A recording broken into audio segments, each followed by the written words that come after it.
రాజమండ్రిలోని Allu Ramalingaiah homeo వైద్య కళాశాలలో వేధింపుల పర్వం వెలుగులోకి వచ్చింది. మహిళా ప్రొఫెసర్ తనను వేధిస్తున్నారంటూ ఓ పీజీ స్టూడెంట్ అన్నం తినడం మానేసింది. 3 రోజులు అయ్యేసరికి అమ్మాయి అస్వస్థతకు గురైంది. విషయం తెలుసుకుని తల్లిదండ్రులు కాలేజీ దగ్గరికి వచ్చారు. తోటి విద్యార్థులతో కలిసి ధర్నా చేశారు. స్థానిక ఎమ్మెల్యే ఆదిరెడ్డి వాసు రంగంలోకి దిగి బాధితురాలికి నచ్చజెప్పారు. నోటికొచ్చినట్టు మాట్లాడుతూ వేధిస్తున్న ప్రొఫెసర్ పై చర్యలు తీసుకుంటామని హామీనిచ్చారు. ధర్నా విరమింపచేశారు.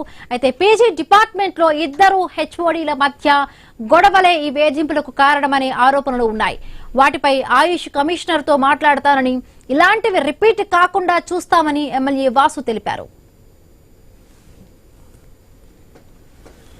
నెక్స్ట్ సంతకం పెట్టుకోవడానికి ఆయన దగ్గర ప్రతి డిపార్ట్మెంట్ లో సైన్, అక్కడ మదర్ డిపార్ట్మెంట్ లో అందరూ రూమ్ లో పర్సనల్ గా ఏం మాట్లాడారు, ఏం చేస్తున్నారు, మీ పద్ధతులు ఏంటని చెప్పి నాకు ఆన్ పేపర్ మీద పెట్టి నువ్వు సైన్ పెట్టాలి, ఆయన సైన్ పెట్టాలి. నువ్వు అలాగే మధ్యాహ్నం